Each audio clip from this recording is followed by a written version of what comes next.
Welcome to the How to Heart Show, helping men reconnect to the heart and empower others as the leaders they were born to be. I'm Vincent Haasboom. The world needs the raw and authentic men right now. Join us if you're ready to make a change.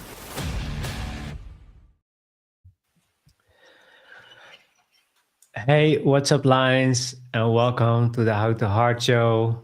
People pleasing. I've been a massive people pleaser for decades. And I remember once I learned about the book No More Mr. Nice Guy. I finally saw an escape. I finally saw a way out to get out of the people pleasing. And even though I've read the book, it was still really difficult for me to set boundaries, to letting go, to say no, to do what's important for me. And I realized this is a topic that we don't talk about a lot. And I got in contact with David Leon or Lion, like I say, hey, Lions. And I really enjoyed my conversation with David before, and he said, I really wanted to go deeper into the nice guy syndrome, the people pleasing. And I said, yes, let's do that because, like I said, it was really hard for me to get out. And I've seen David's work. I love his energy, his passion, and what he's doing. So I said, David, let's do it. So I'm super, super excited for David to be here and share his journey, his wisdom and knowledge, what he gained over the years, and how he's helping other men to achieve the lifestyle and to create the life that they want.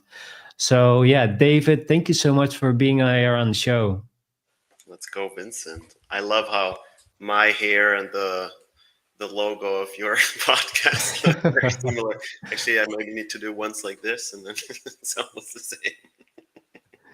Yeah, it's really cool that you adopted your looks as the lion.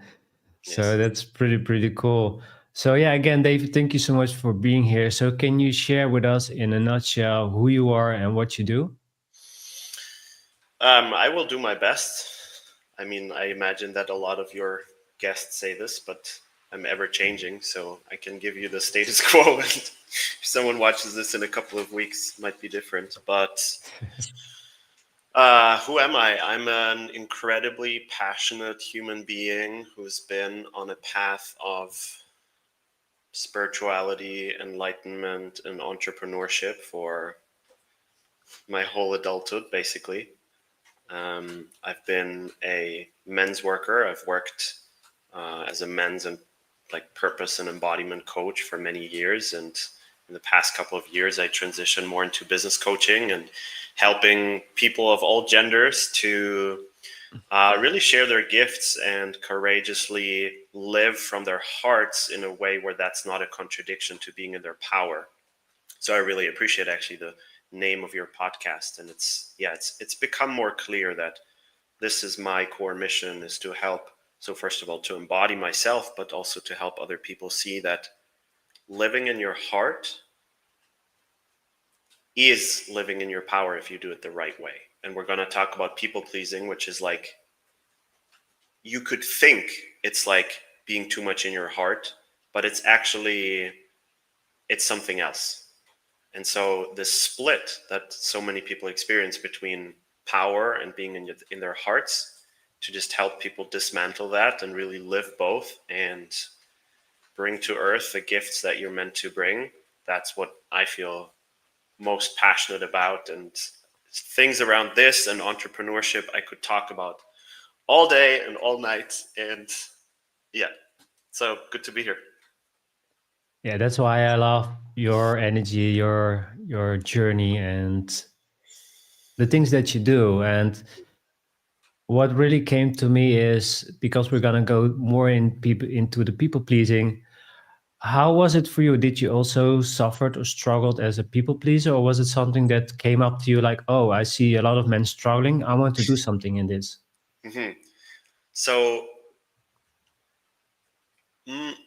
more so the first. I mean, I understood at some point as a young adult, and I remember we talked about this actually in our pre-conversation, this concept around high sensitivity, and just like this understanding, oh shit, like the intensity with which I'm experiencing the world and like other people's emotions and energies is not how everyone experiences it. And that was like, oh, that's why certain things are somehow challenging for me, whereas for others, they don't seem to like be affected by it.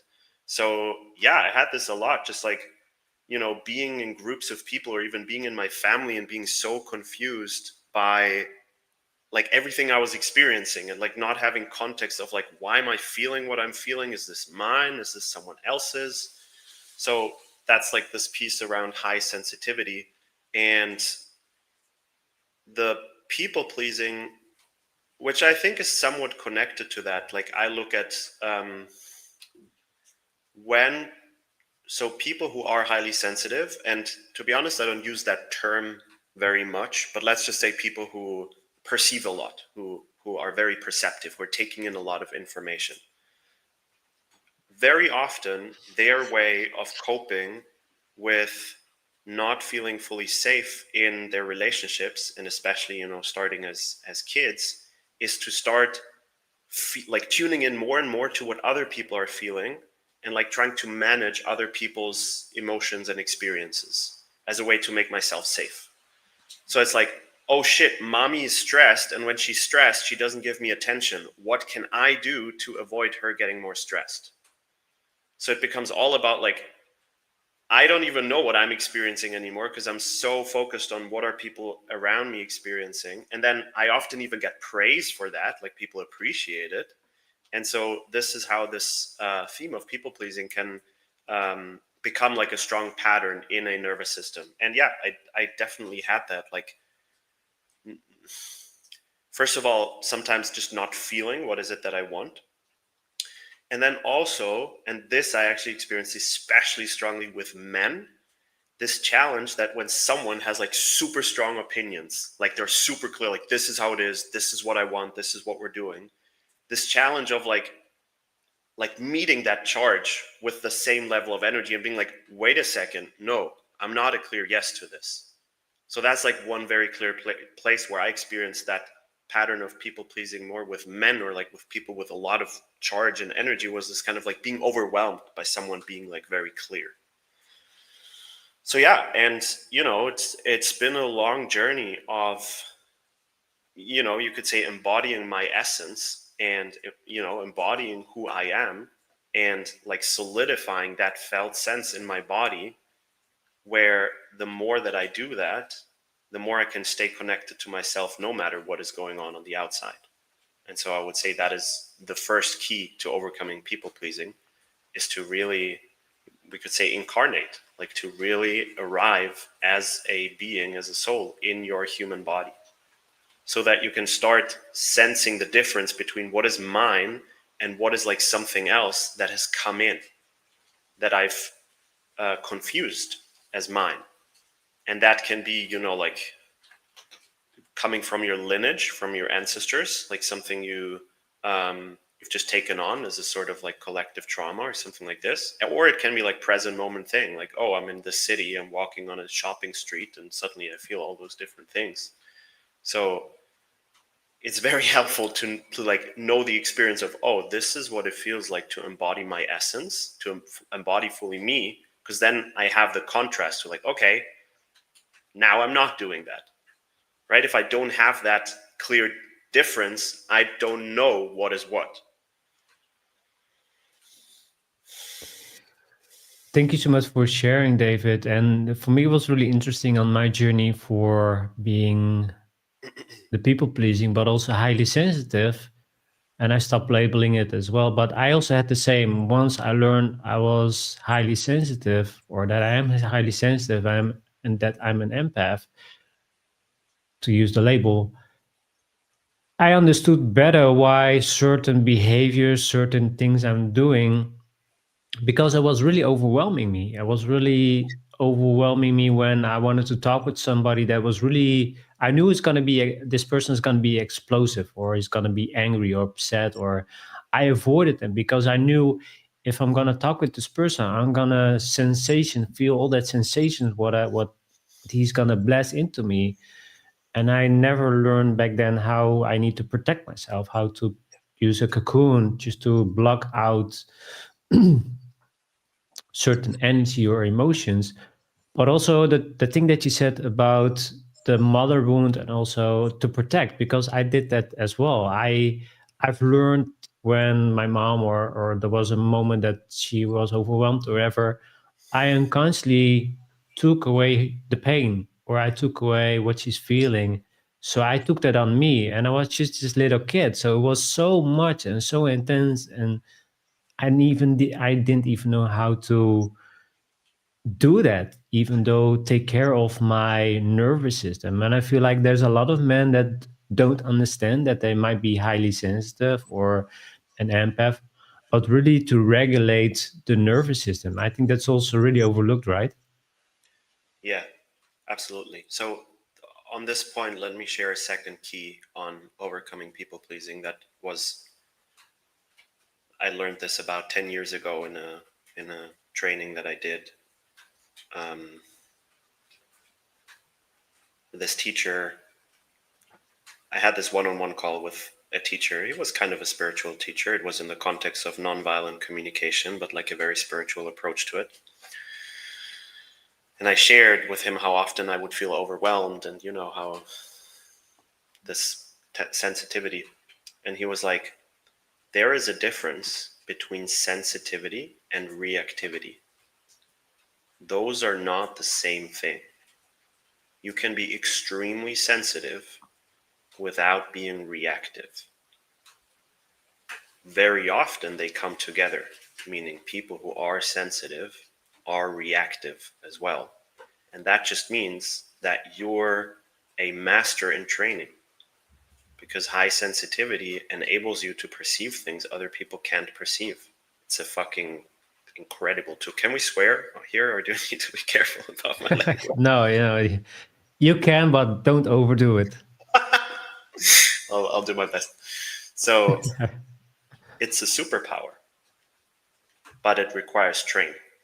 And the training is to separate the ability to perceive a lot with the reactivity, meaning I perceive stuff and it triggers stuff inside of me, and suddenly I become all contracted and confused.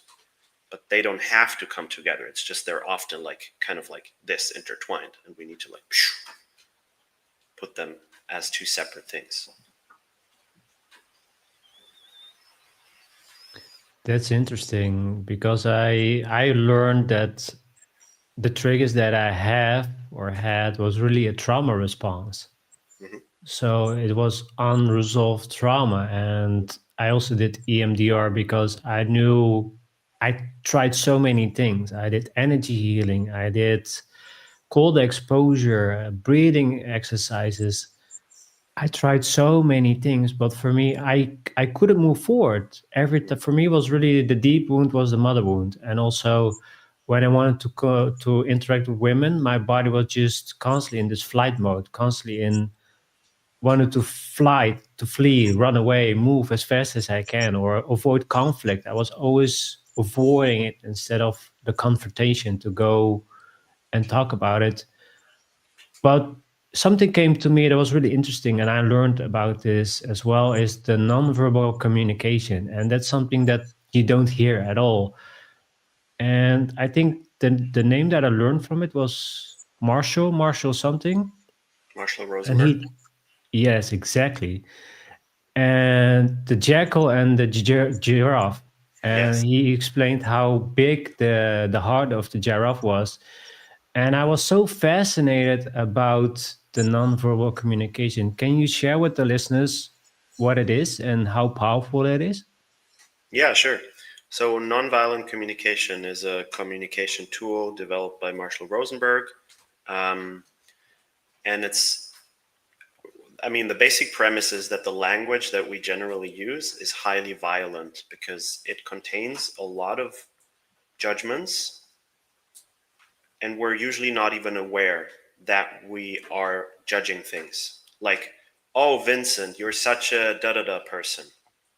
That's a really violent thing to do. Like, oh, Vincent, you're such an introverted person. That's really violent on some level to say that, because it reduces you to something that might be a side of you, but that is not who you are. it's a judgment. And so what NVC, which is the short form, does is it gives you tools to separate what is a judgment and what is a clear observation. Like I could say, oh, Vincent, well,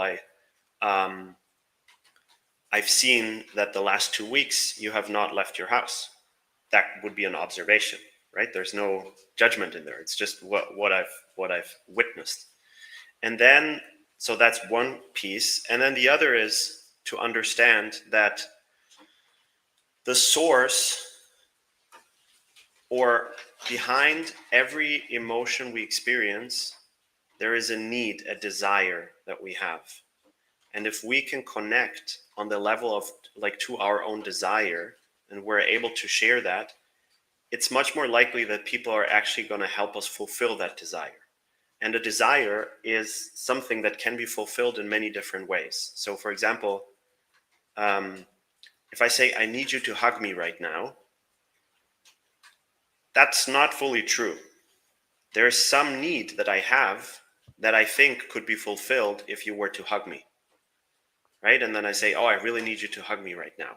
Probably would be more true to be like, hey, I would really need some affirmation right now. I would really need some physical touch right now. I would really need some support right now. And then there are many different strategies that I might find to fulfill that need. And you're not the only one who can fulfill that need for me. So there's something really liberating about owning, I have desires, and all my desires are beautiful and perfect.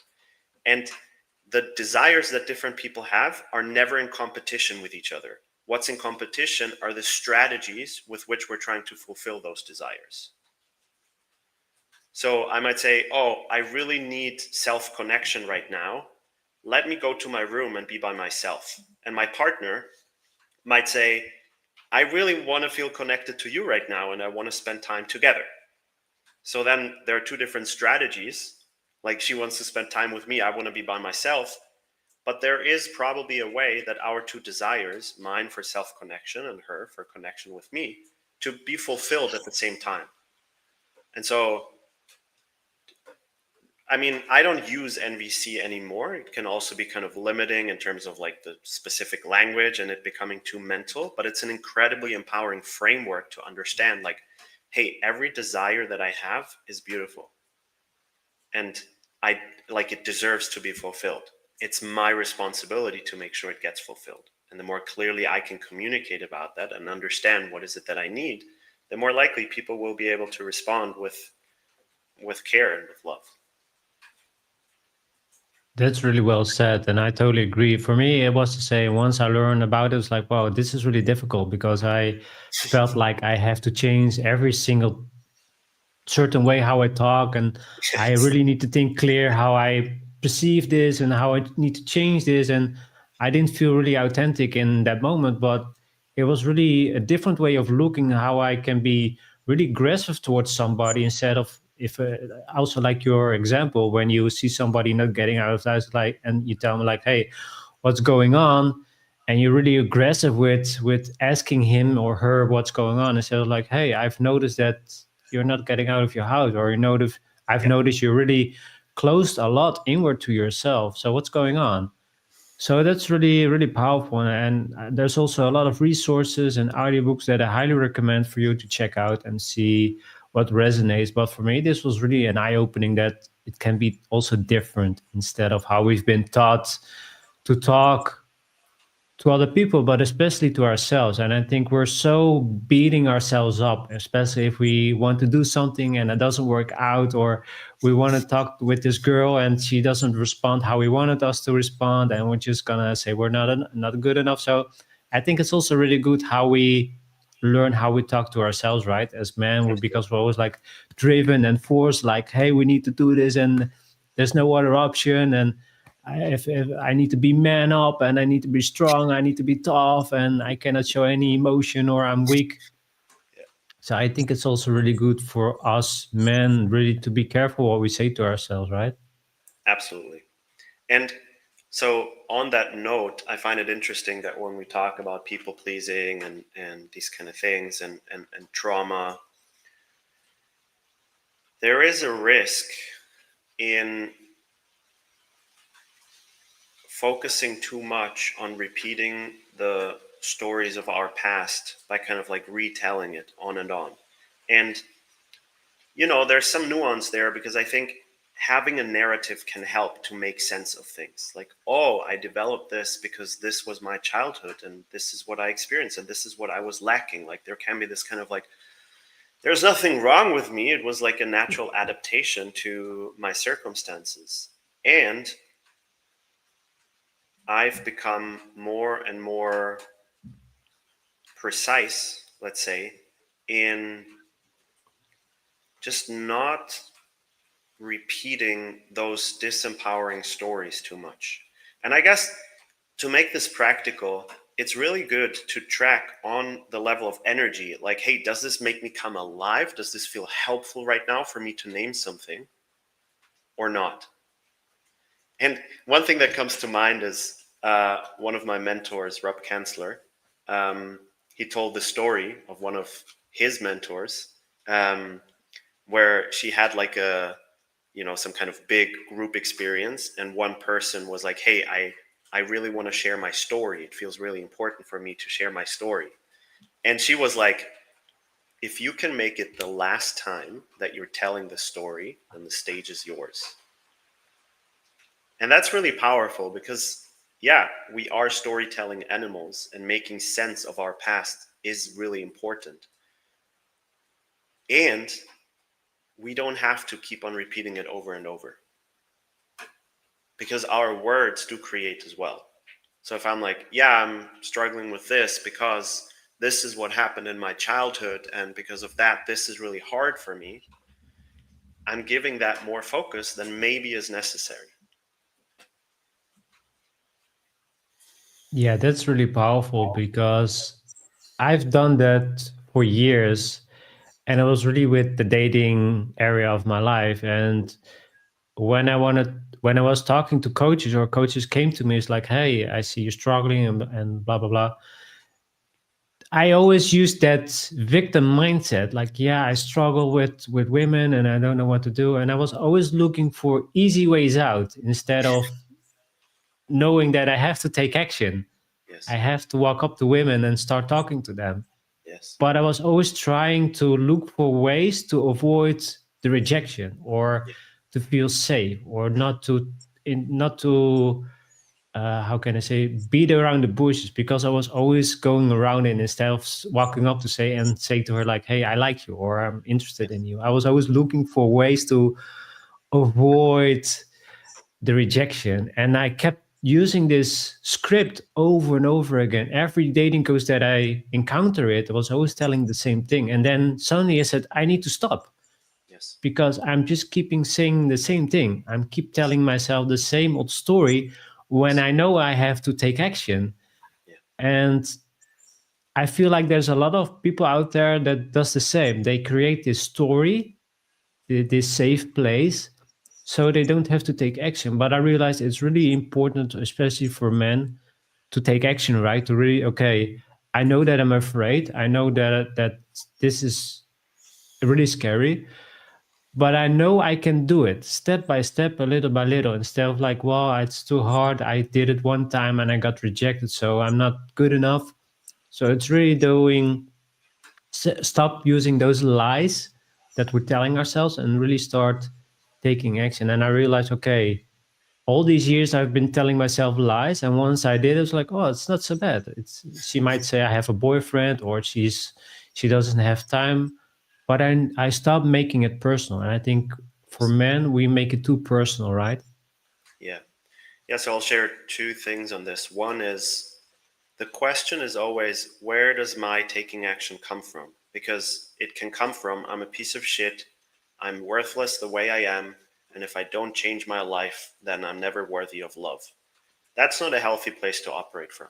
Nothing that you create on the outside gives you the whatever permission or anything to be loved. That's because it's always here. So yes, taking action is important, but what's even more important is to acknowledge the place that it's coming out of. And if it's coming out of love, and if it's coming out of seeing my greatness, even if it's not yet manifest, then I'm no longer in the victim. then I see myself as the creator that I am.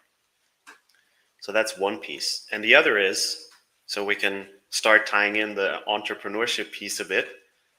What you're describing is what's happening a lot in the marketing that people do, is like sticking the finger into the wounds of their audience and being like, yeah, this really sucks and you're really struggling with this, and basically evoking the victim in the people that they're speaking to, and using the pain and the helplessness to say, yeah, well, I have a solution for you. And that's pure drama triangle dynamics. So the coach in that case becomes the rescuer. I can save you. If you only take my method that I've developed, you can get out of this. And that's a very unhealthy dynamic to be in, because it's a lie.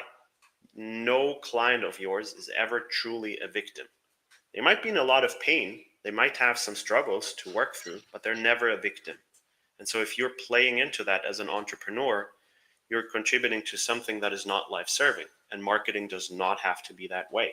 You can lead with desire, with showing people what's possible, with saying, hey, I know that deep down you want to be able to approach women confidently, regardless whether they say yes or no, because you are worthy of that.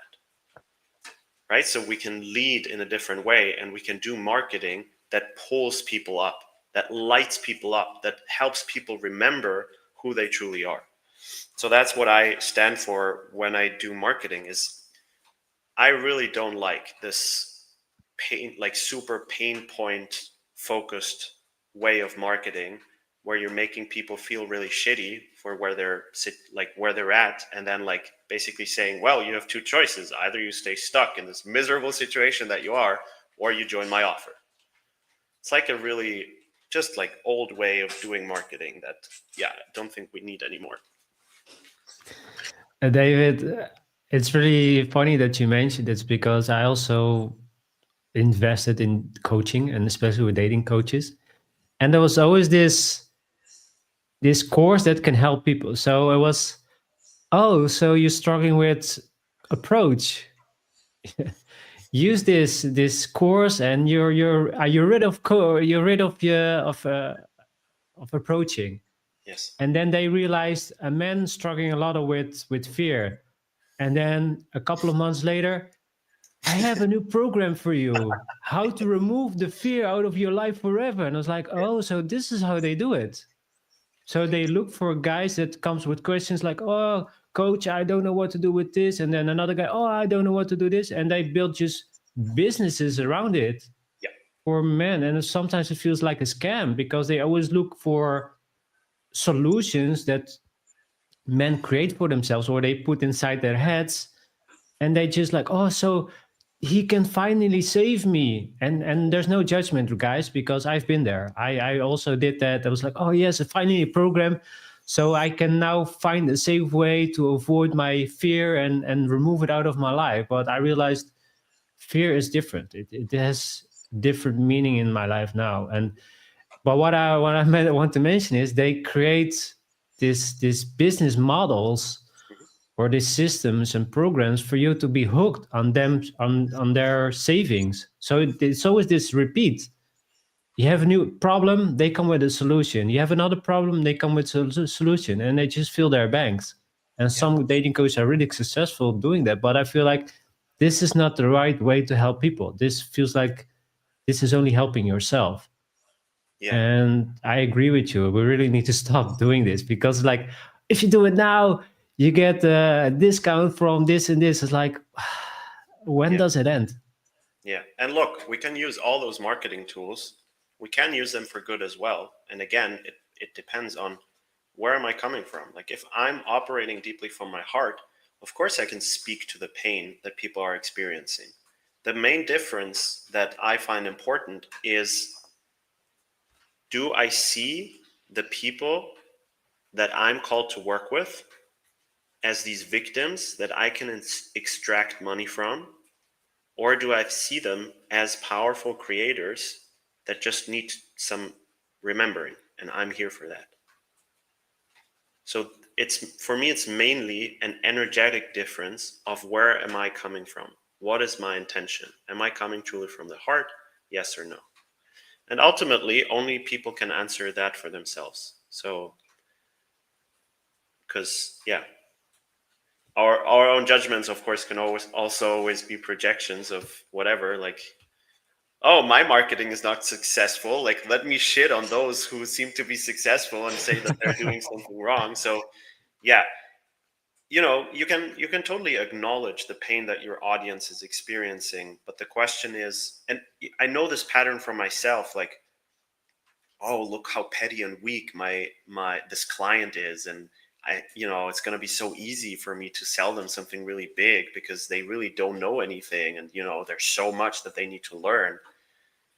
That's not very empowering for them. Like, if that's the energetic space that I'm opening for them, like, oh, they're so undeveloped, and there's going to be an imprint of that. And that's very different from, like, I see who you truly are. I see you in your essence. I see that which, like in the seed of a tree, the whole tree is already there. So like that, like, I see your full potential already expressed. And by me being able to see that in you, it helps you unfold. That's the kind of mentoring that I stand for and that I look for as well when I look for mentoring. Like, I want people to see me in a way that I cannot yet see myself. That's really fucking powerful. That is really, really powerful. And what came to me, David, was why do you think that men don't see their own power or their potential? Is it really the trauma? Is it the limiting belief? Is it how society has conditioned us, like we're weak and we're not powerful, we're not capable of? What do you think is really going on here?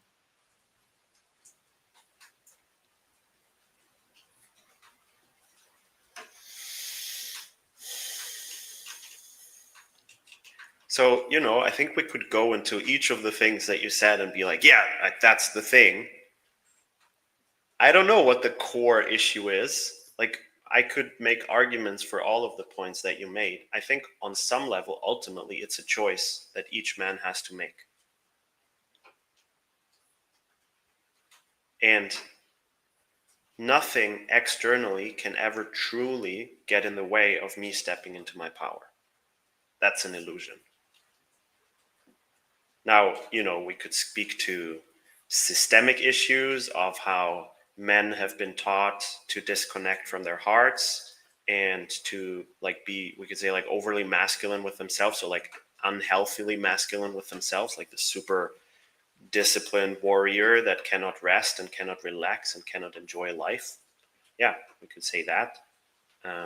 We could go in the direction of trauma and say, yeah, there are certain relational needs that are not met, especially for boys as they grow up. Like, all of those have some truth, and depending on where someone is, it might be valuable to go down some of those routes. I've explored a lot of those different things, and where I am right now, I can say that my phone AI is starting to pop up. Where I am It's at listening. right now, yeah, it's definitely listening. Ultimately, it's a choice. And so what it boils down to is,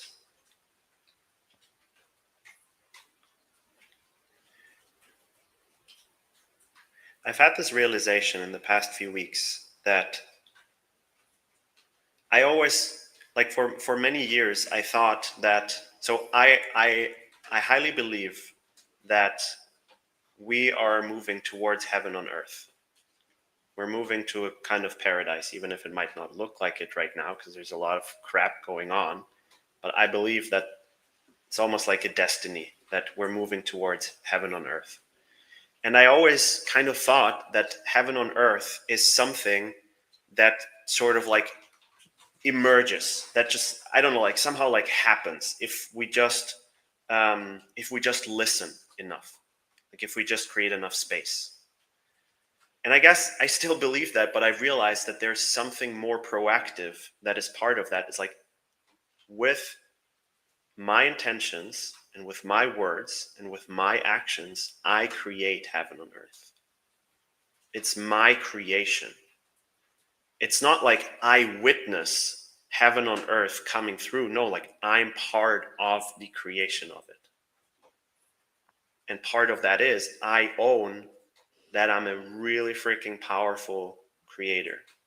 And that also means that I take full responsibility for everything in my life. There's something that is not going the way that I want, I assume that there's something that I can do to change about it. I assume that I have created those circumstances. There are other ways to look at those challenges, and we can always say, yeah, society, systems, people in power. You can, but it's not a very empowering thing to do. So I'm not arguing like this is the only way to look at life. I'm saying if you want to have the most level of power and freedom and choice, that is the best and most useful way to look at it, to look at your life. It's being like, I'm so powerful that I can create circumstances where I feel like a victim and forget that I'm a powerful creator. Yeah, that you really sink to my soul with this, because what I realized when I was younger was, or now, I don't know what I don't know or didn't know. And I believe this was the way of living, that I go to school, I learn, I go to work, I hopefully go into my pension, and this is life. But I've learned I'm really powerful, but because of fear, conditioning, and the limiting belief that was onto me and that I created myself. And like you said, I didn't take responsibility of my own actions, because most of it was myself, my own actions. Because if I'm the creator, I can also create bad situations or bad relationships.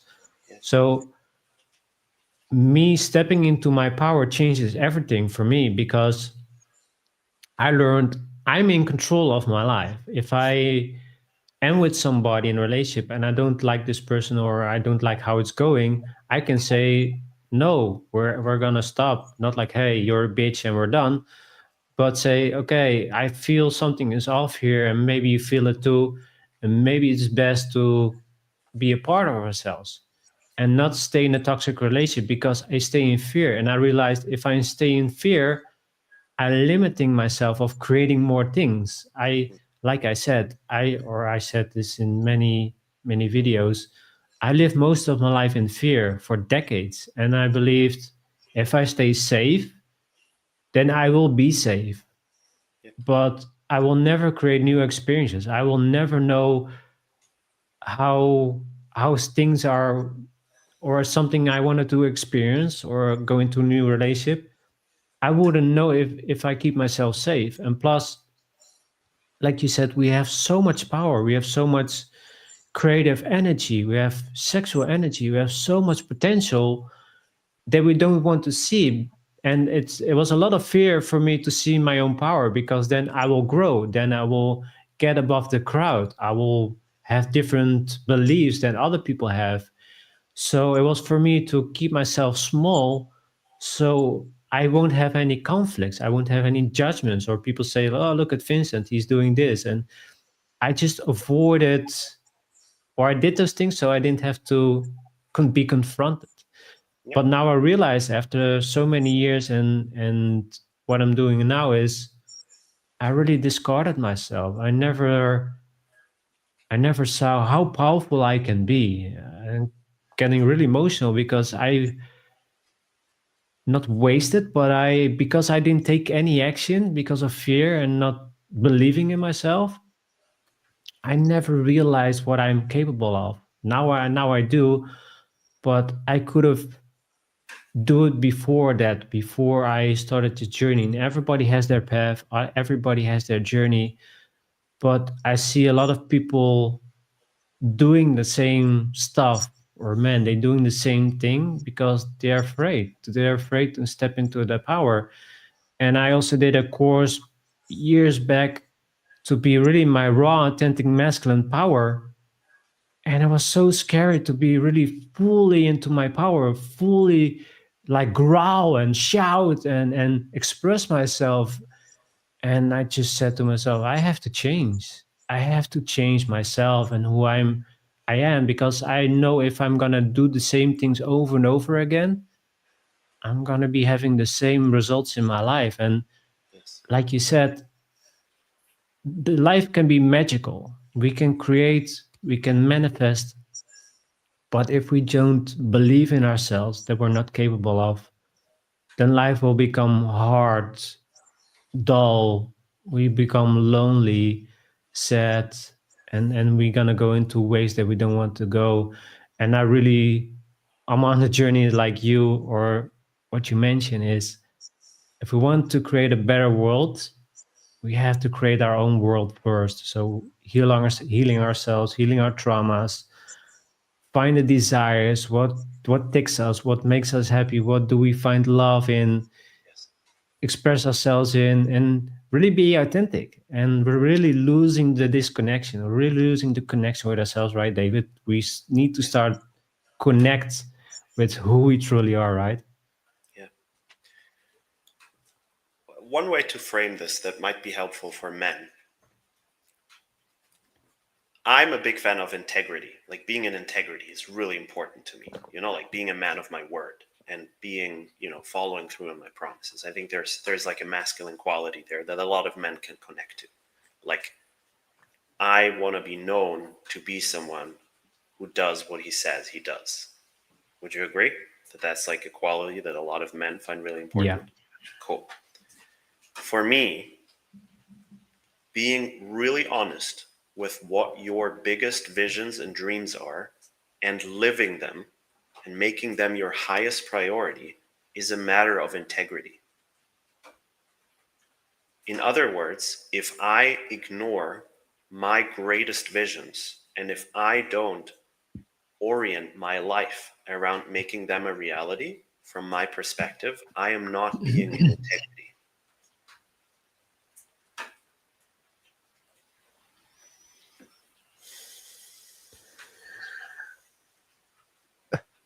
David, I'm really, how can I say this?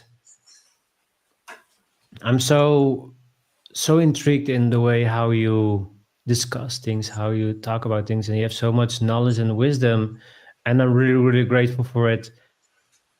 And I wanted to go back a little bit back, because I want to go a little bit deeper into the people pleasing. And what I wanted to ask you, and maybe for people they understand or don't understand, is, what is people pleasing?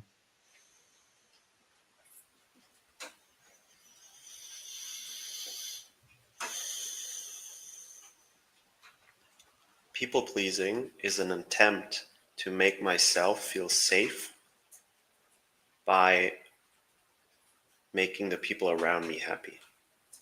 By putting a lot of my focus on how can I make sure that the people around me are happy.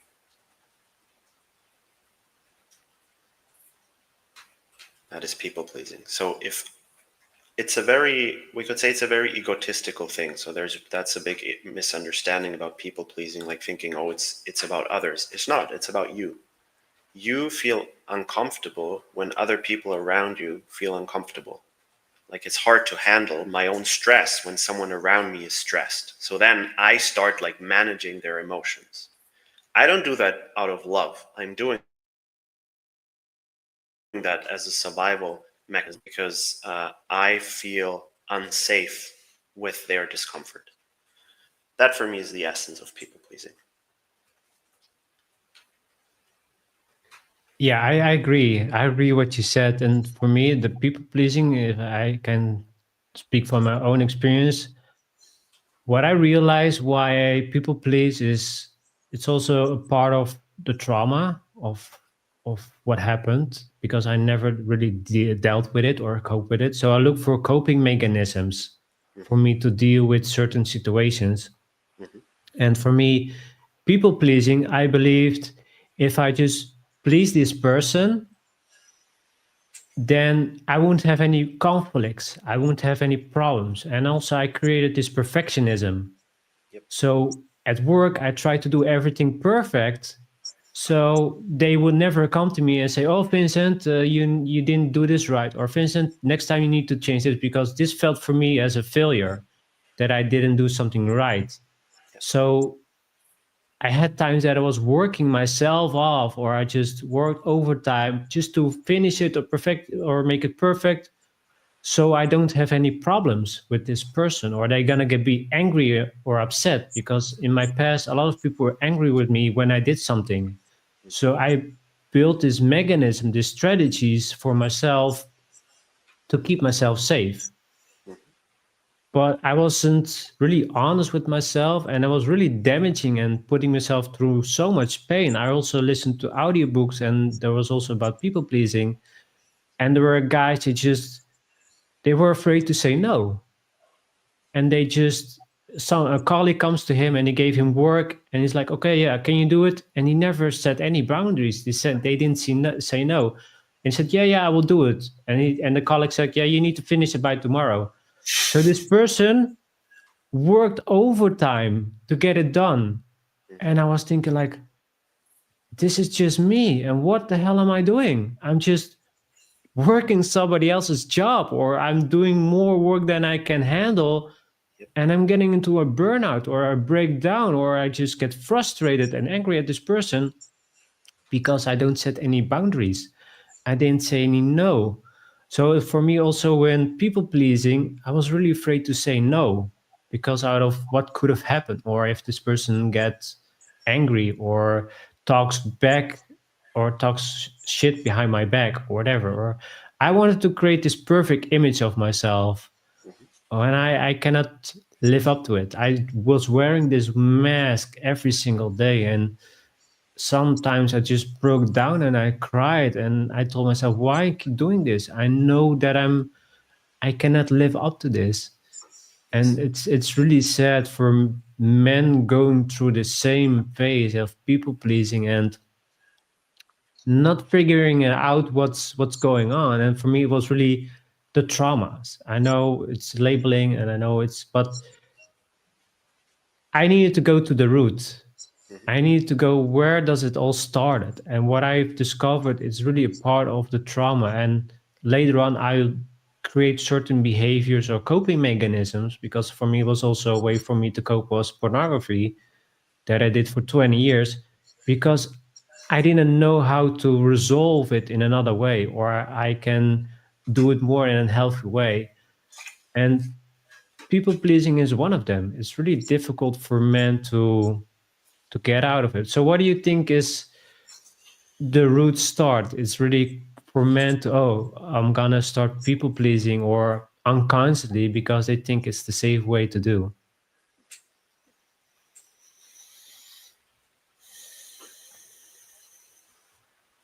I'm going to tie it back to what I said before, and then you tell me if the question that you have is still open or not. So we talked about all these things around owning that you're a powerful creator. The same thing is true for every other human being around you. And when I'm in the pattern of people pleasing, I don't see that. I'm taking responsibility for other people's experience because I don't trust that they are truly able to take care of it themselves. And I almost I put myself on top of them. Like, there's a kind of pride that can come with people pleasing that is like, yeah, I can take better care of you than you can take care of yourself. So there's like a twisted disempowerment there, that I'm acting upon others as well, where I don't see them as powerful creators. That's why I need to take care of them, because they're not able to do it themselves. That's interesting. That's an interesting part of looking at it as well, that I never saw. Actually, I never saw it from that way. What for me was really myself, that I believe that if I just do the things what people ask of me, then I won't have any problems. I will be safe. And that, for me, I felt in that moment that was the best thing to do. But later on, I realized I'm putting so much pressure on myself. I'm trying to be this perfect person that I don't want to be. So it comes back also what you said, is taking responsibility of yourself and setting boundaries, saying no to people, even though family members, your girlfriend, boyfriend, you have to say no if you don't want to do something. And yeah, they might be upset or angry, but you can talk about it. And that's also what we stop doing, especially with the phones and the rise of AI. It just nobody stops, or nobody really cares anymore to really talk. It's only like, oh yeah, I'm gonna, what I did, if I wanted to, I'm going on Facebook and I was texting to this girl's like, why can't I just walk up to her and start talking to her? And we're now being pushed into this society that we stop communicating with ourselves, and then we go back, like we're so getting disconnected. And it's really sad that, for me, that as human beings we're really losing the touch of our own possibilities, of our own greatness, of our own, what we can create, the legacy that we can leave behind. Mhm. And it's really sad. And about what you said about the people pleasing, it's a really nice way of seeing it. So I really want to thank you for sharing that with me, and I'm gonna go more into it myself. And I really hope that we can, with this, bring more value. So is there something else you want to say about the people pleasing that we haven't touched on, that you feel is important? I think the questions that you ask around what's the root cause and trauma, I think these are valid questions. And I could go into this based on my knowledge. I also think there are people who are more trained in this than I am, would probably speak more to it. And I also just noticed I don't really feel called to go there. So I want to honor that there's something in you that like really wants to go to the root cause of it. And yeah, that's beautiful. I know that drive in me as well. Like I really want to like understand at the core, like where does it come from? Why is it here? And I notice it's not my orientation these days, because Okay. it's not like it's gone once you understand it. It can create some context, but you will still afterwards need to make that choice of like, okay, what the fuck do I do about it? Yeah, I wanted to add this. I totally agree with you, David, because it's the awareness also. I'm aware, but I don't go digging constantly in it. It's like, okay, I know if I want to move forward, I have to take action. Now I still, there's parts of me that I want to heal, but I don't stay there forever. It's like, okay, I understand now. If I want to grow, I have to take action. I have to face my fears. I still, with women, I want to date more women. I can read thousands of books. I can start go into more healing programs, but in the end, I know what I have to do. I have to start taking action. I have to walk up to her and start a conversation. So Yes. that's what I want to add, is we can dwell on the problems that we have. We can dwell on what we need to do, but we can also say, okay, I know what's happening. I can go see a therapist. I can talk to a friend, or I can do yoga, or I can do this course, or whatever. What you feel is important for you, that you want to do, and not dwell on it, like we discussed, be this victim. Oh, my life sucks, and I don't know what to do, and maybe I need to talk with thousands of coaches or therapists for me to figure out what's going on. Yeah. If you know, just do it. Don't dwell on it, because it's for you to be safe. And I understand, and for me was my journey as well. I wanted to be constantly safe, and I wanted to ask you this question, David. And I never really got the answer from other guests that I had on, but maybe you can give some direction. Why is it so important? For me, it was really, and maybe I'm wrong.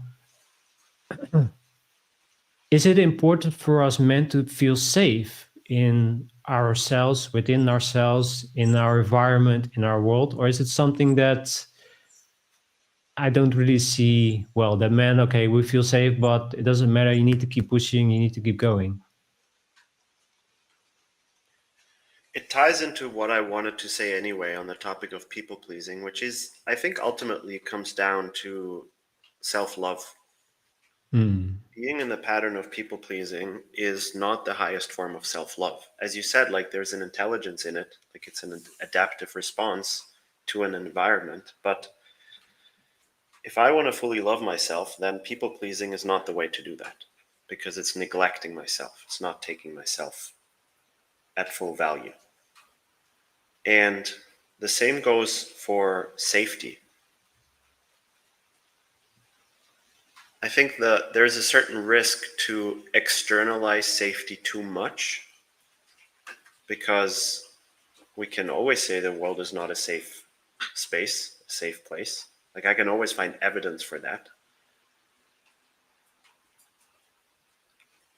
Ultimately, creating safety is an inside job. Now, having said that, I'm very picky with the people that I choose to bring close, like to my inner circle, based on certain skills that they have, based on how connected are they to themselves, how much are they able to take responsibility, how well are they able to communicate their experience, because these can all contribute to a sense of safety, and we could say coherence and co-creation. So yeah, feeling safe is essential. I think in this in our modern world, it can also get a bit like misinterpreted, because feeling safe doesn't mean not feeling uncomfortable. That's a big misunderstanding. Like, feeling safe is not like, oh, everything is so cozy and nice and I feel so, like, that's nice, that can be part of it, but I can find safety in the discomfort. I can find safety in doing things that feel edgy. And the safety ultimately is within myself, and relationships can really help to develop that safety inside of myself. Like, I also don't want it to sound like you have to do it by yourself. It's not what I'm saying. But ultimately, you do create safety inside of you. And the more that you're able to do that, the more you're able to step into environments that don't seem to be safe, but you bring that bubble of safety for yourself with you. And I think that's a big skill, especially for sensitive people, to go into environments. Like, I used to really like to go to the football stadium, and that's such an amazing place to practice, where, there's a lot of strange energies, there's alcohol, there are drugs, there's a lot of strong emotions. And this practice of how can I stay really grounded within myself and make sure that I feel safe within myself, meaning I fully welcome all of my experience and I'm able to let it flow through. Because what the absence of safety does is I contract. I'm no longer able to stay in the flow of life, to let my emotions flow through me. I tense up because something doesn't feel safe. So we could say safety just means being, like, we could also say love, we could say openness, we could say expansion. You have the ability to let life flow through you. I don't know if that answers your question. I'm curious. Yeah, because when you were explaining this, something came up, because once I discovered that I'm an empath, I was reading these books, and some books, they say, well, if you're struggling, avoid the problem. And they said, if you're driving on the freeway and it's getting too intense, go to like an off-road or more into a village. And I was telling myself, like, this sounds more like avoiding instead of confronting it. And even though I feel sensations, the empathy, still I have to delve into the uncomfortable situations, into the feelings, because I will then also train myself and train my body that it's okay to be in these situations. And when this book, I felt it didn't resonate with me. It was good for me to learn and understand, but really to look for ways to avoid it, and people go into the bathroom and just to feel safe, that's all fine. But what I want to say is, we have to go into uncomfortable situations. We have to do the things that are uncomfortable, because there is the growth. I've avoided years and years of my life to talk to women, but in the end, I need to be uncomfortable. I need to, if there's a lot of people in the crowd and I'm attracted to her, I can do two things. I can walk away or be uncomfortable and walk up to her and say like, hey, I really like you, or I'm attracted to you, or whatever. Mhm. But in the end, I train myself. It's okay to be in those situations. It's okay. I can handle it. And that was something that I really had to learn, that I can handle it. And I always had to just believe I can't. It's too hard. It's too always this labeling like there's too many people. I'm an empath or I'm highly sensitive, so it's better not to do it. And it's like I need to stop. I need to stop doing that. So yeah, I wanted to share that because avoiding it can help you, but it's not the way to live. So thank you so much for sharing, David. This is really, really, really important. And what I wanted to ask you is how difficult, or if it was easy for you to love yourself, because I know for myself it was so hard to love myself. And I remember I was in a course, and then they said to me, Vincent, you need to start loving yourself. And I was confused, and I told them like, how do I love myself? Just love yourself. Just love yourself, they told me. I was like, how? And I tried, so now I know, but in the beginning of self-love, it was so difficult, so hard. So how was it for you, David, to really fully start loving yourself?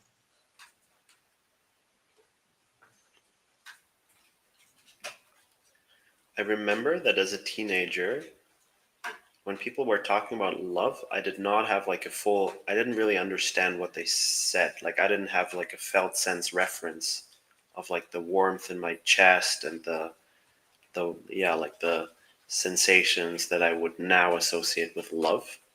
So I can say that there was a time of like not really being able to access that. I highly encourage people to check out the book Your Resonant Self by Sarah Payton. She's also actually an NVC practitioner, nonviolent communication, and she dives into the brain physiology, so the neurobiology of our brain, and like what happens when we're really critical with ourselves and what needs to happen so that the like the way we talk with ourselves, how that can become like a warm and compassionate voice. And yeah, I really love her book, and she has some cool guided meditations. So yeah, it definitely was a journey. And I think it's also just good to remember that we all as kids know how to love ourselves. Like that side is also always there, regardless of how much trauma we experienced. There's a place inside of us where we know exactly what it is. It doesn't mean it's always super easy to access it, but it creates a bit of a different context to the healing journey where it's like, fuck, this is so hard and I had to like dig so deep. It's like, yeah, it's part of it, but also there's a place in you that always knows. And also to understand that what is healing is your body. You, your essence, your soul is not healing. Your soul is always complete and perfect. So it's more like you're the loving witness to the healing of your own body. And that can really help to not get like too entangled into all because our body is always in process. There are always things happening. There are always different sensations moving and stuff happening, and things are upsetting and things are challenging.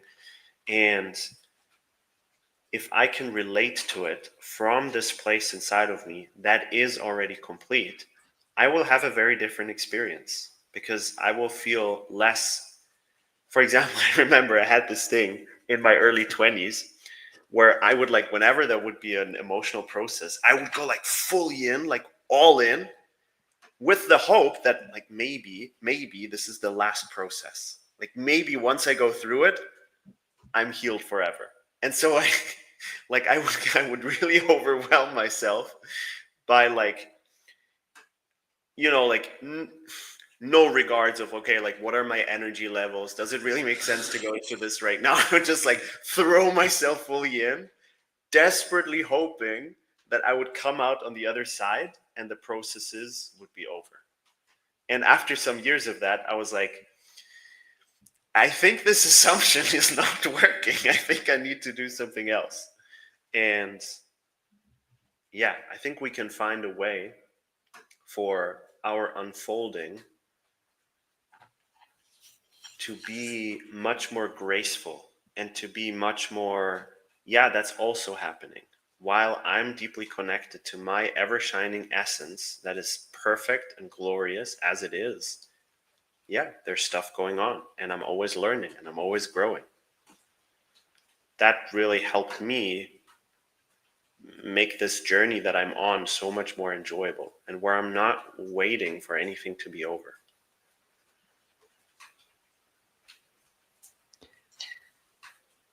Thank you so much, David, for sharing. That was really beautiful. And I have a follow-up question before we're going to go to the next topic is, what can men do to start loving themselves? What are the steps that you feel is important for them to start doing?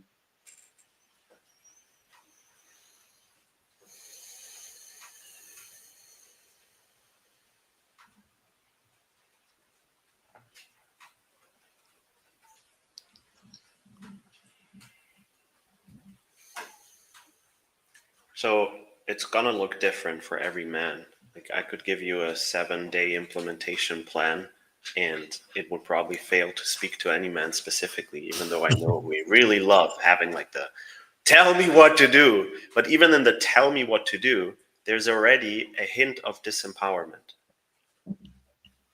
There's a because I don't know. And I would question that. It's not really true. I understand you might not right now, like you shared in your story. I don't know how to love myself. Yeah, that can be a real experience, but that doesn't mean that you really don't know how to love yourself. It just means you cannot access it in this present moment. And to make it really simple, just take a breath. Take a full breath. And imagine that the inhale is creating more space inside of you, and the exhale is allowing you to release and express. And we inhale, we create more space so that, because the challenge is when I experience something uncomfortable, what is actually the real discomfort is I don't have space around it. I feel just the tension. That sucks. If I feel really expanded and spacious, I can have all sorts of discomfort inside of me, and I can feel angry, and I can feel all sorts of things. But because I feel the space around it, it's okay. Because there's so much, like it's like just like this one piece of discomfort in this huge ocean of just pure presence. And you know, if this is new to you, in the beginning, it might not be this ocean of pure presence, but just like I breathe in and I just imagine that I'm creating more space. I'm opening more space for my experiences to be there, and I don't need to change them. I just create space around them. And I realize, oh, there's always space. Like it's never just this uncomfortable thing. And that is actually what trauma does. Trauma is I'm just this one thing. There's nothing else. It's like I collapse into this one experience. And so when I breathe and I create space, I literally help my nervous system to realize like, oh, I can actually expand. There's more than just this one experience.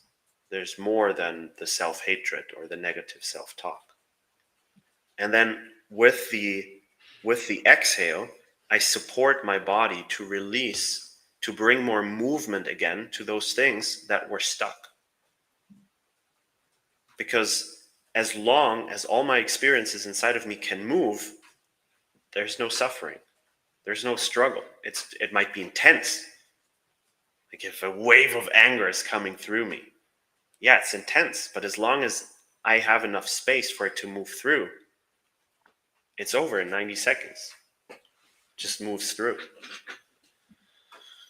So start as simply as that. Breathe. And then I think the most practical thing that I can encourage men to do is find people around you who seem to embody something that feels really inspiring to you. Find men who seem to really love themselves and get their support or become their friends or whatever. Like I have many people in my lives who are now my friends who I first paid for me to be able to work with them. So if okay, here's a rule, because we like rules, men. If you find someone you find really fucking inspiring, where you're like, holy shit, this person is walking on earth in a way that I didn't know was possible. These people are out there. Whatever it takes, bring them into your life. This is something that I've really mastered. I don't constantly have like a lot of different teachers and like I watch a bunch of YouTube videos. I don't do that shit. But if there's someone that I come across where I'm like, holy shit, the way that you are embodying yourself and the way that you are walking through life, that's like a different level. I do everything I can to bring them into my life. And I don't care if they become my friends or they become my mentors or we become collaborators. That's just the form. What I want is I want this energy in my life. And it's the most effective way for us to learn to do something differently inside of us is we find examples of how that looks like in other people. Thank you so much for sharing, David. That's really, really powerful what you mentioned here. So I really want to thank you for that. It's really the embodiment with ourselves. And what I want to add with this from my own journey and what I've seen and learned also, the inner child. We believe the inner child is gone. It's not there anymore, but it's still there. Because you have, we put it on the side like, it's not there anymore, stop crying. But I realized the inner child is always there. And I never nurture it. I never comfort it. I never say, for me, Vincent, little Vinny, it's okay. It's going to be okay. I will take care of you when I couldn't, but now I can. And I realized this is so powerful once you start reconnect with your inner child and feeling the love again, feeling the love within yourself, feeling the love of who you are and the self-love. And my dating coach, he said the same about the playfulness. As we went, when we were a child, it's still within us, the inner, the playfulness, the funny stuff, the things that we did as a child. We can still do those things, and if we do it, it's like, oh, you're grown up, so stop doing that. Like, no. If you have, like, if you want to play with your trains when you did as a kid and you still love to do it, do it. Still do it. It's like, Absolutely. don't stop what you love to do. It's really taking care of that inner child, and we just push it on the side like it doesn't care or doesn't need it anymore. And we need to go more back into the inner child. So I want to add that. Nice. And for me, to self-love was really, for me, doing this podcast and be as working as an entrepreneur. And maybe it's also for you, David, but I learned to set boundaries. I learned to say no to certain people or certain offers. And my feeling was like, yeah, let's do it because it's gonna make money, or I can help this people or person.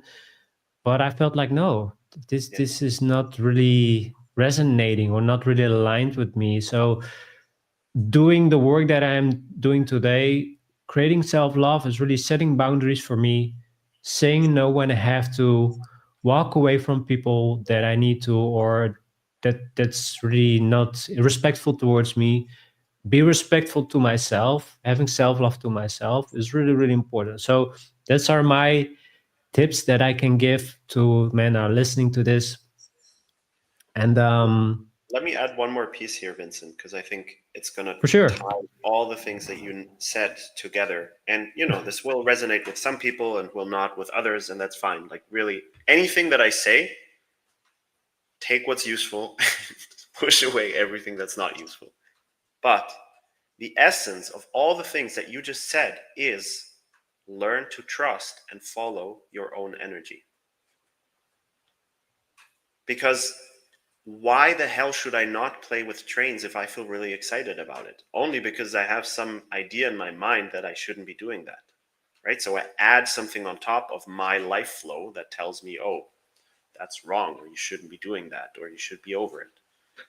Same with the collaborations that you described. Like, the only reason I would say yes to something where I don't feel really a yes in my body is my mind comes up with ideas of why that could be cool. And I definitely know that. I also have this like, oh, maybe like this is the one thing that's going to help me break through to millions of people. And, you know, okay, it feels a bit uncomfortable in my body, but, you know, let's ignore that. It's probably nothing.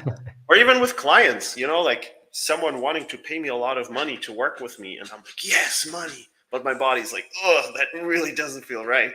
No. Usually doesn't go super well. Yeah. Yeah, I agree. I agree with that. And for me, it's just listening to your gut feeling. And that's what I've learned hardly when I got scammed a couple of years ago, is that my intuition said, no, don't do it, don't do it. But like you said, my mind was like, yes, finally, a way for me to make money fast. Yep. It was just a money scheme. So trusting yourself, your intuition, and your heart is really, really important, because it's your compass. It's your compass for navigating the offers, the right people, the right connection. As also with women, Yep.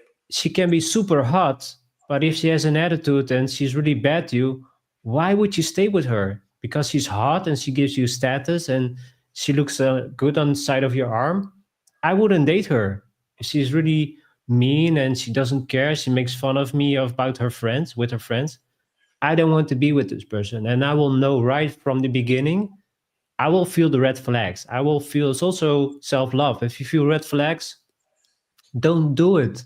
You will get those sensations, those feelings that something is off. You have to respect that. You have to follow that feeling and say, no, we're not going to do this. And this will save you so much problems, so much pain, so much drama, because you take care of yourself and you say no. And that's really, really powerful. And that's what more people need to start doing if they feel it's not right or uncomfortable when they are with people and they're afraid to say no. Say no anyway. Just do it for yourself. If they don't want to accept, or they get angry or upset, it doesn't matter. You said what you felt was important to say to this person, or you can say no because this and this and this.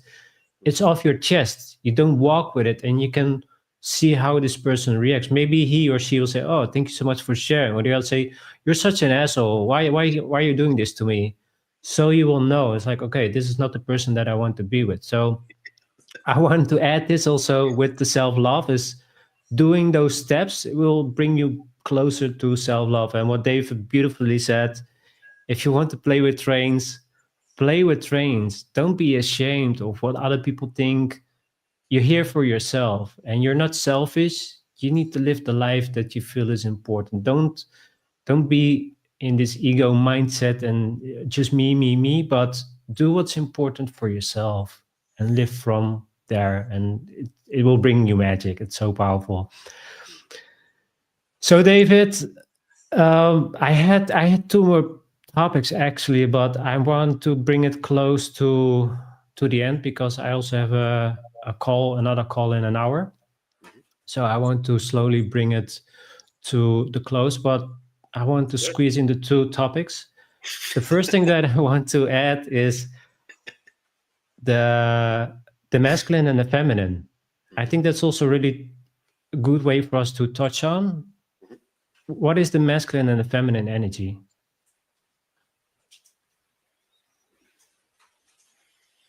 Again, there are a lot of different layers that we can, like, that's a polarity that exists on many different layers. Like, one layer could be the masculine is pure consciousness and the feminine is the form, is life, is anything that's moving.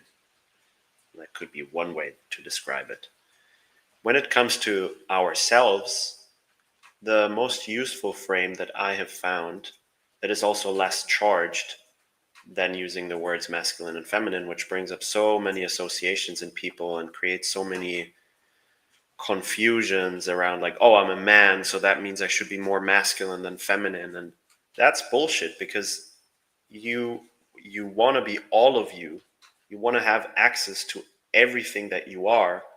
That's the only way you can respond to life in the most empowering way. So yeah, that's why I'm a bit cautious to use the terms masculine and feminine. And what's worked for me is to say power and love. So I like that. yeah, I find it really helpful to be like, I mean, this podcast is called How to Heart. So it's about, how can I live from this overflowing joy of like, wow, life is so freaking beautiful and I have so many gifts to share and I'm just here to give. Like, I'm just here to help life thrive even further.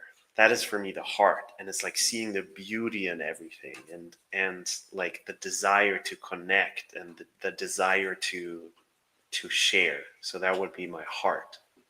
And then there's my power, which is like even when I do it physically, like I go lower in my body and I connect more to, like, we could say like my primal self, like this kind of like, like there's something that I want and I can go for it. And I have agency. And if there's something that I want, then I go for it. And I have a direction. I have something that I'm oriented towards. If I'm only in my heart, I will be like just floating and life will just throw me in different directions. If I add my power, I'm like, I have my vision. I know where I'm going.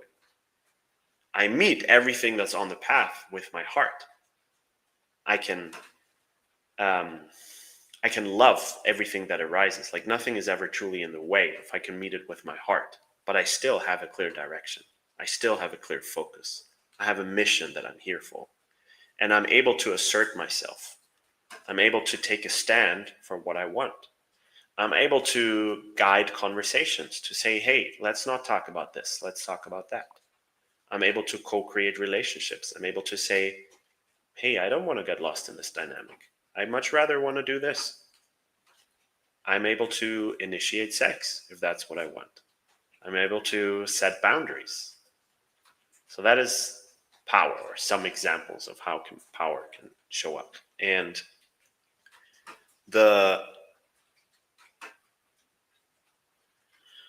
what's been really helpful for me is to understand when we speak in language, we make it seem like these are two separate things. Like there's power and there's love. In reality,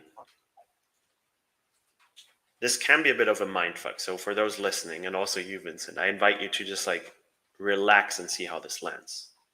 In reality, power and love, your heart and your power, your ability to go for what you want, those are not two separate things. They are like part of the same thing. And when we live and express only one of those two, it's not true love, it's not true power. So for example, we could say the people in power currently, people who are like, whatever, politicians, they're not really living in power. And you can actually, if you really get to know those people, you will see the incredibly disempowered places they're often operating from. So it's like it's a perversion of power that they're living. And the same goes with the heart. Like if I'm so nice to everyone and I'm just giving, but I'm not able to take, I'm not able to receive because no. That's not really being in the heart. It's a perversion of the heart. It's like taking a piece out of what it means to be in the heart and make it seem like that's what being in your heart is. But it's like ripped out of what it actually is meant to be like. And so for me, power and love, like creating unity between those two and starting to see like I cannot live one without the other. They are so intimately connected with each other.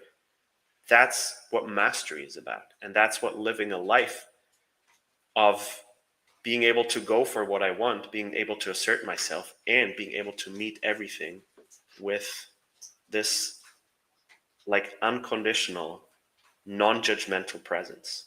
That's what life is about for me. That's what we're here for. David, I don't know what you did, but the first part when you talked about the heart, you set my heart on fire. I was like, wow, this is so powerful. And I really want to thank you for that. And also for me doing this, for me speaking from the heart, living from the heart. What you just said there, it meant so much to me. And also I felt really of joy, like, wow, this is, even though you acknowledge it now, it's so powerful to way to live from there. So I really, really want to thank you from the bottom of my heart to share that with us, because it really gave more value of what I'm doing. Yes. Even though I knew how powerful was what I'm doing, but you Yes. sharing that, it's really, really powerful and so key. So thank you so much for sharing that with me.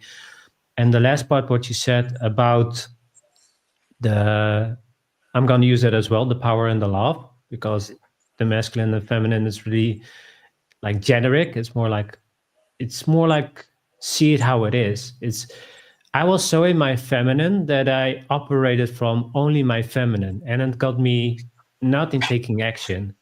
I started to people pleasing. I was super nice to women, no boundaries, not saying no, don't rattle the cage, just being this nice guy and hope she gonna like me. But I never used the action part, like, hey, initiate sex or ask for her out on a date or stuff like that. And I realized I have to be in this yin and yang, in this flow, in this balance with the masculine and the feminine. Yes. And once I realized that I need to be in both, then life becomes so much easier. Because if you're just in your masculine, you're just pushing through, Yes. plowing through, you're going to go into a burnout. When the feminine is the nurturing, also it's in us as well as men. We have the feminine energy as the masculine. So we need to be in balance with it both and just play with it and see where it goes and just have fun and have the inner child and playfulness and just enjoy life, enjoy the rough moments, because it will give you learning and new experiences, but also enjoy the ride, enjoy the funny moments and laugh and explore and have fun. Yeah. So I Don't take wanted everything to so add seriously. that. Come again? Sorry, I interrupted you. I wanted to say not take everything so seriously. Exactly. And that's what I did most of my life, taking everything so serious. And it was so hard, so difficult. So let go, learn to let go. It's really powerful. Yes. I will also recommend a really powerful book in the show notes. Learn to let go. Really, it will change your life forever. It did for me. So, David, thank you so much for sharing. The last thing that I wanted to, well, I have two questions, but it is more about you, related to you. Mhm. So, Can I say David, one more thing on the yeah, masculine yeah, feminine? Cool. absolutely. Go So, ahead. so the biggest risk with this is to make it a concept where we, and I did this in the past, where it's like, oh, I'm the man in the relationship, so if I want to have polarity with my woman, then I need to be in my masculine, and being in my masculine in this situation means this. That's just being in your head. That's neither masculine nor feminine. It's just stupid. Yeah, It's I've been there disconnected as from well. life. It's just I disconnect from life. And we talked about safety. So if I don't feel safe experiencing life, going into my head can be a form of like finding safety. But so I really encourage men not to use these ideas as like mental,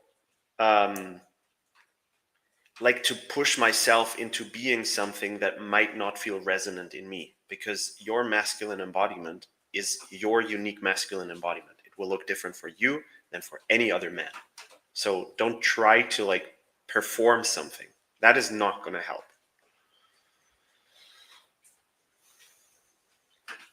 I agree. Just this comes to the question: don't become somebody that you're not, and Yeah, it's exactly. really powerful that you don't change yourself for somebody else. Yeah. For somebody else, don't be or become somebody that you don't want to be. So that's a really good point, David. Thank you so much for sharing. I totally agree with that. It's again, it's the masculine and the balance. It's the flow that you can have. If she's in the masculine, then let her be in the masculine, but don't push her constantly in the masculine dynamics, because then she cannot relax in her feminine. She wants to relax in her feminine.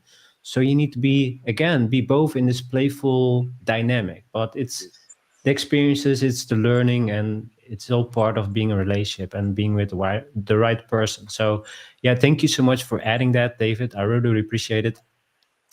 The last thing that I want to touch on, and then I have a final question for you before we wrap it up, is with you working with men, it's really, really cool. I really like your process. Also, what you said, I don't like use certain pitches to sell something to somebody, but really from the heart, like how can I truly help somebody without selling them something that they need out of fear? Yeah. So how is it for men if they feel called to work with you? What is it really that you do for helping men? How is your coaching practice look like?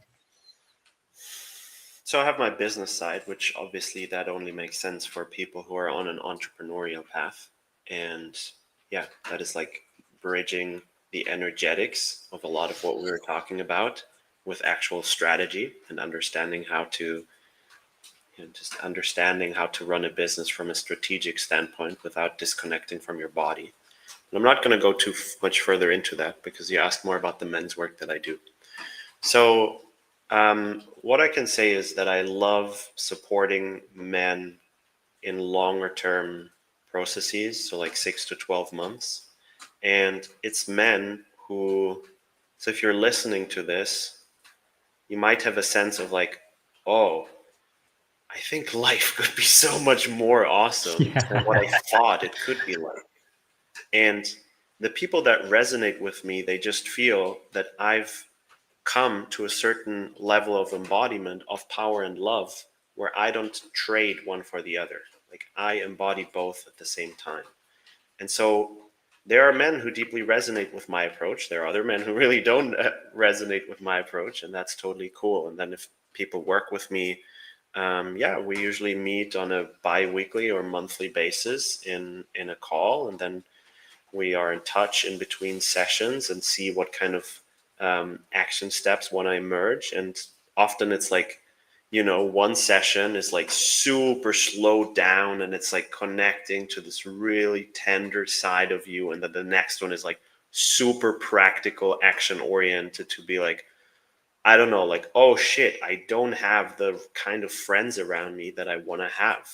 Awesome. Let's take action on this. Like, let's actually change your social setting because it's going to affect your life to a very, very big part.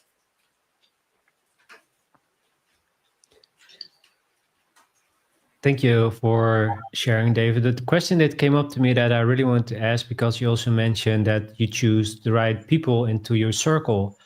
So how important, because I didn't have much friends, and for me the reason is I'm also picky with the right people in my life. And I always say, if you have friends that are idiots, you have 5 friends that are idiots, you will definitely become the 6th if you stay with them. So if you have powerful friends or like-minded friends that really wants to grow and evolve and become a better person of themselves, if you have 5 friends of those, you will become those. So before I'm going to go into the other question, how important is it for you to have actual good friends or good circles of men's circles in your life? Because I feel like it's overlooked. Because if I have some friends, then I'm not alone, but I'd rather be alone than have friends that doesn't care or just do stupid things or wasting their life. So can you share a little bit about how important it is to find the right people in your corner?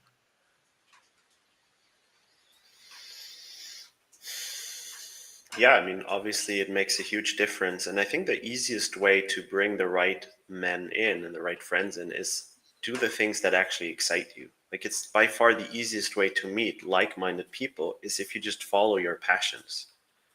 Like so for example, I for a long time had the struggle of like I was really on the spiritual path and then I was really into entrepreneurship. And I always felt like there's some communities who focus on one and then there are other communities who focus on the other. And it was like this but I want both at the same time. I don't want this to be like a either or thing. And the more that I like honored that that's what I want, and I also stepped into leadership there, the more I started meeting people who feel the same.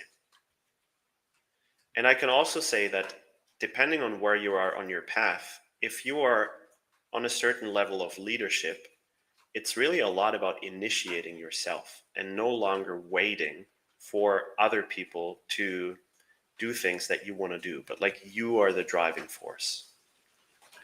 A little side note, dear Vincent, in 4 to 5 minutes, my internet is actually going to turn off because we have like an automatic thing. Okay. Well, yes, I'm gonna ask then the final question. Then again, thank you so much for sharing, David. It's for me, this was such a powerful conversation. Thank you so much. And my final question is, what was for you the hardest, most difficult situation that you had to go through, and what was the most celebrating, the most powerful experience that you been through? I always ask this question to my guests. Okay. So the most challenging time, I would say, was the dark night of my soul, which was when I was about 10 years ago. I had my heart broken, or however you want to frame it, with a woman who I was really in love with, and she didn't really want to be in a relationship with me. And yeah, that was just a time where I felt just mostly pain. And I was already very clearly dedicated to a spiritual path, but I could not connect to like, what's the direction that I need to go in or anything like that. It was just a lot of pain. I remember one time I went for a run and I was just like, fuck it. I'm just going to like keep on running, like just not stop, because I didn't have anything that really held me anywhere in place. It was just a lot of pain. So that was really challenging.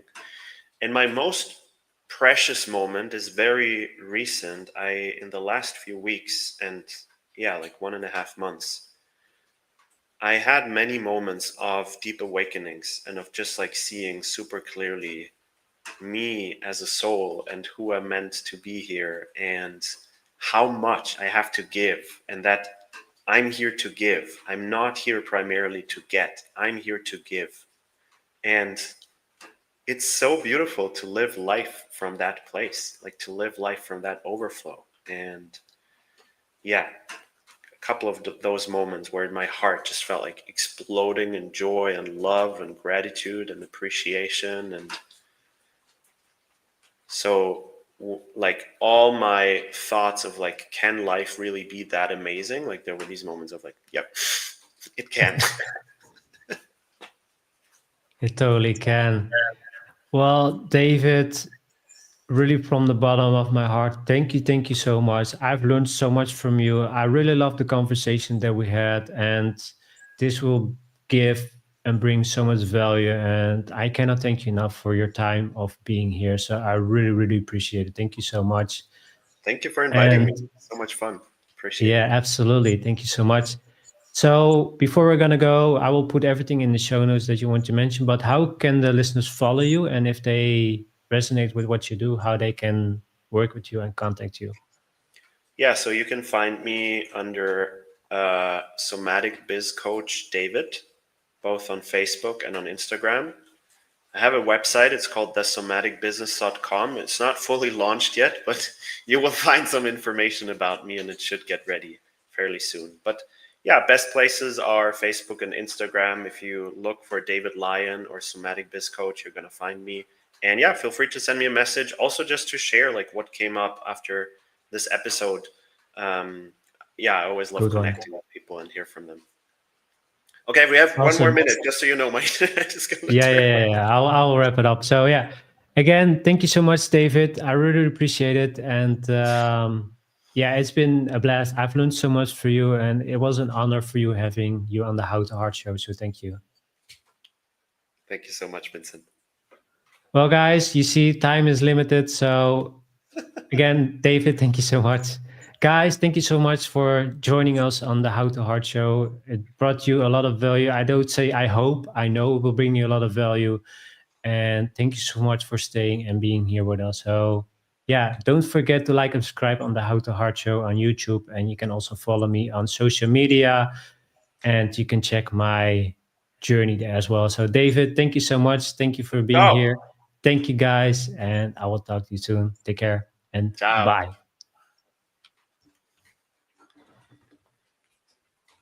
Are we?